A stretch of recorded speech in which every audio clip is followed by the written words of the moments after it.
Amigos de Pólvora, ¿cómo están? Sean todos ustedes bienvenidos a una entrevista más aquí en nuestro canal. Recuerden que si quieren recibir todas las notificaciones, den clic a la campana que esté abajo porque estamos subiendo contenido bien joya. Y además también se vienen las vísperas del Vive Latino, así que esperen muchas cosas más. Y sin más preámbulo, el día de hoy tengo como invitado especial al buen Nick, vocalista y guitarrista de una banda que nos acompañará desde Grecia aquí en México para dar una gira en marzo, incluyendo un show el 11 de marzo, el próximo en el Circo Volador. Así que sin más, Nick de Suicidal Angels. Nick, how are you today? Hello, everyone. I'm fine. I'm quite fine. How about you? Excited about the upcoming tour here in Mexico? Oh, yeah, you can imagine. I mean, it's been already something like almost 10 years since our last visit in Mexico. And the last time we played only Mexico City. Right now, we're going to play some more shows, so it's way more exciting. And also the fact is that it's, let's say, a bit one of the first shows we do after this Corona period, so we're quite excited. Have you ever had the chance to visit one of those cities before? Maybe not for a concert, but perhaps as a holiday trip or something? Actually, we have been only once in Mexico City.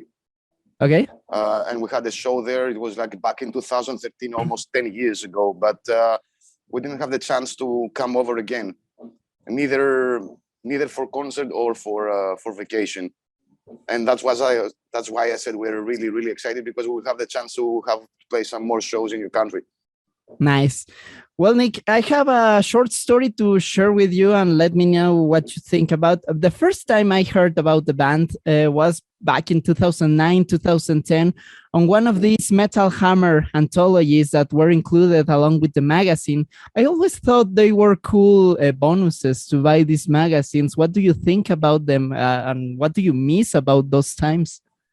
I mean, like, what you miss from that period is because there are a lot of times that you buy a magazine back then, and there was like a CD with some compilations, like from 10, 12, 20 tracks, and you just start playing the whole thing, and out of nowhere, you just find out about the band, and you're like, what the fuck? That's really cool. Who are they? Where are they from? What kind of music? I mean, how many albums do they have? Who are they? How do they look like? It was like sometimes it was coming as a really nice surprise. Yeah, it was like a box full of surprise because not only was death or thrash metal, but you also could find. No, it was a compilation. I mean, like you didn't know what to expect. You had no idea what to expect. I mean, like you see, maybe you knew a couple of bands, but you didn't know the whole thing. Yeah, that was the great thing about it. Yeah, absolutely. Nice. Well, Nick, it's been almost 3 years since the release of Years of Aggression. Are you already working on some new material? Maybe something new that we can hear on this Mexican tour? Actually, we're working on some stuff, but nothing is ready and solid yet that we can perform live. But we are working on some ideas for the upcoming album. I have no idea when it's going to be released because, as I said, we just started working on the whole thing like maybe 9 months ago. But for us, it's really important that we can play some shows for the Years of Aggression, because unfortunately the album was released and then afterwards, like 6 months later, this Corona thing happened and everything was blocked and we didn't have the chance to perform the Years of Aggression. So for us, it's a really nice chance for the first time in Latin America to play this album. And some of the previous albums as well. I mean, like we will try to make like a set list combining a lot of songs from all the discography. We'll try to give our best. Yeah, I know you will. I want to talk about one of the songs included in Years of Aggression. I found it really interesting because it feels like a poem in a certain way. And I'm talking about Order of Death. If you can tell me more about this song in particular, and also, I'm sorry if I'm repetitive about this, but I feel a very literary connection with this song. Can you tell me about maybe some inspiration you might have for it? Lyric-wise, I was inspired by some lyrics from Shakespeare. that he wrote a poem. Actually, it's like how can I explain that? It's like it's a dying woman, and actually death came to take her, and she's writing a poem towards death that she doesn't want to take her, and there is like somehow a response and an answer, and a question and an answer, and then another response between the dying woman and the death. So you're quite accurate. That feels like a poem. Great. You mentioned Shakespeare, but do you have any other favorite authors you would like to share? Of course, I mean, I love Nietzsche. I love Schopenhauer. I really like a lot of the ancient Greek philosophers. I mean, like generally, I like reading. I like reading. You never know what you're gonna find through all these really nice documents, books, poems, whatever. You can find a lot of stuff that actually can make a click in your brain, and you can think, "Wow, that's nice." Did you study philosophy, or was something that came along the way? No, it's just something that attracts me since I was like a teenager. Cool. Now, also, Nick, last year, many of us had the chance to watch your live stream, Fuck COVID-19, a very funny title, obviously. But what did you felt about giving a concert that way? Would you ever want to repeat that experience, or what learnings did you have with this production? To be 100% honest with you, that was quite a weird experience because actually we are used to perform live or to perform for a video clip. Actually, never did a concert live streaming. So we had somehow to adjust a bit to the circumstances and the whole situation, and we tried to give 100% of ourselves, just like performing for the people that would love to see this whole thing. We try to give our best anyways. We always do, even if it was a weird experience. And hopefully we will never be in the position to repeat that. We will never face hopefully we'll never face again another pandemic, and we can keep playing live instead of doing these live streamings. Totally. Yeah, let's keep fingers crossed. Fingers crossed, yep. Nick, and talking about live shows, you perform in Athens with Slayer for their final show. Can you share some memories from that moment too? Personally speaking, it was quite an emotional moment for me because I mean, like Slayer is the band that actually got me into the thrash metal music. You know, it was the first thrash metal band I ever listened to. Show No Mercy was the first album that the first thrash metal album that I ever listened to.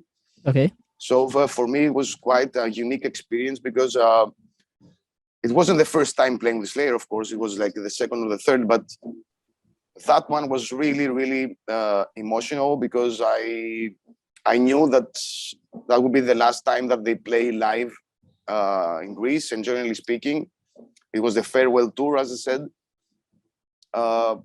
Personally speaking, again, I would like to wish them luck to whatever they do in the future, or retirement, or any other projects or whatever. But it was a quite unique experience. What kind of music did you listen to before getting Show No Mercy by Slayer?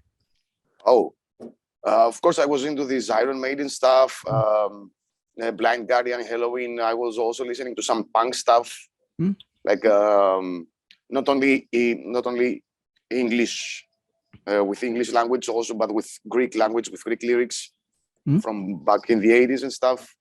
But out of nowhere, I wanted something more extreme. And I asked a friend of mine in school, like, do you have something more extreme than this Blind Guardian Maiden stuff? I mean, like, they're really, really cool, but I wanted something heavier. And he said, like, listen to this one. And I was like, what the fuck? And I had it in my CD player for 6 months non-stop. Great. Yeah, we all have been through that. No, totally. Yeah, you get a kick in the stomach first time you hear something. It's like, wow. Yeah, the first time you hear Slayer and all those kind of bands from the 80s, it crushes your mind. Yeah, it's a bit mind-blowing. Yeah. I totally agree on that. And something that also caught my attention, because I didn't know that in Europe, this branding still exists, is the MTV Headbangers Ball. And you participated in one of those tours in 2018. First of all, I want to know if that show had an impact in Greece, because I know in America had it a lot. But how about Greece, and if it's still going on down there, because the tour was in 2018 and now it's 4 years later? This MTV Headbangers Ball was like the name of the tour. It's like it's the name of the tour, and we were really happy to be part of it, because we had the chance to play with some bands that they are legendary, like Exodus, Sodom, and Death Angel. It was our first time playing with Sodom, but it was not the first time playing with Exodus and not the first time playing with Death Angel, so we knew a bit each other. The impact in Greece, I mean, like a lot of people asked if this concert, this touring can pass through Greece, because there's a big thrash metal scene down here, but unfortunately the routing was not easy to break it down in Athens or in Thessaloniki or somewhere around. Okay. I mean, if this whole thing with the COVID was not fucked up like that, maybe there was a chance later on to repeat another part of Europe doing the same tour. But who knows? Maybe in the future. Hope so. Yeah. Nick, I want to go back also for one last question. Actually, I want to go back to one of your older albums, Divide and Conquer, and specifically, I really love the cover art of this album. I think it's fantastic.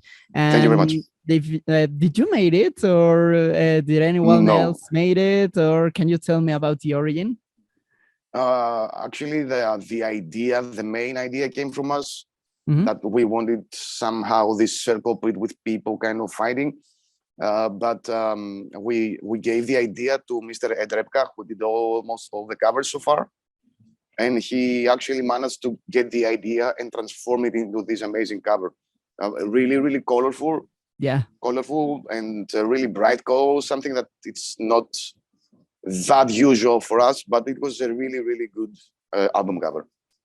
Yeah, and that's something interesting that you mentioned, because even on albums with really obscure titles like Sanctify the Darkness, there's always this element of color, and I love that about your cover arts.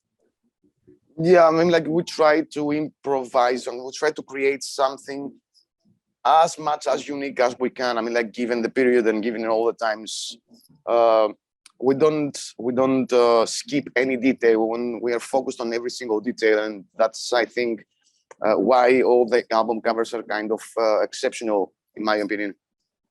Nice. Well, Nick, thank you very much for sharing these minutes with me. I want to ask you for a small favor.